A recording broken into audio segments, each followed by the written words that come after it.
There was something about my father's stories and the way that he told them that it seemed as if it was this kind of relentless quest for finding humanity in the places where it would be most difficult to find humanity. Through him, I kind of understood that the role of art is to remind us what human being can be or aspire to, even in the most difficult moments in our lives. There is something about having a child that it automatically creates some kind of reflexiveness, because usually when you go along in your life, you don't have any perspective of yourself. But the moment there is a child next to you and the child sees you and asks you questions about your conduct or about the way that you operate in life, then automatically you start to see yourself. And before my son was born, I never even considered nonfiction. But the moment that he was born, he was like the camera documenting my life and offering some kind of a critical outside perspective on my decisions and the way in which I've behaved. For me, there's something very liberating in writing a fiction story, knowing that anything can happen, that I enter a world in which the characters can change form, the law of gravity can stop existing, you know.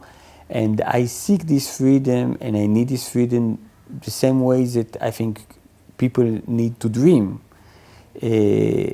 Nonfiction is an added perspective, but I must say that, you know, I've published this nonfiction book, and I can easily see myself going on for the rest of my life writing fiction and not returning to nonfiction again.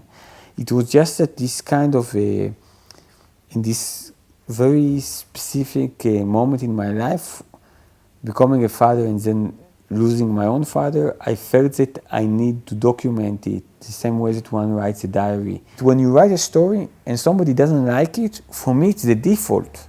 The idea that something inside your mind and soul connects to other people, it's a miracle. So I'm never surprised when somebody does not connect to my stories. I really got some, as extreme as they get, you know, one review said that I was a retard that was never diagnosed properly. The beauty of fiction is that when you write a story and you fail, there are no consequences, you know, nobody dies, you know. If I write a story and somebody doesn't like it, he can read a paragraph and put it on his shelf. You know, there are many great writers that I don't like reading.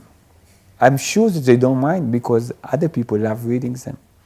Finding a solution which will allow the Palestinians to live in freedom and that will get this region rid of this ever-growing bloodshed is something that we cannot forsake, even if it at times seems impossible. Simply because if we don't have a hope of changing these realities, then there is really no use in continue to live in it. The only way we can dig ourselves out of the hole which we put ourselves in is by having a Palestinian state. But the moment that one shell or one bomb will explode, 90% of the people will forget my arguments and they will let their fear rule the decision, you know. And it is said how it is so much more difficult to build something than to destroy it.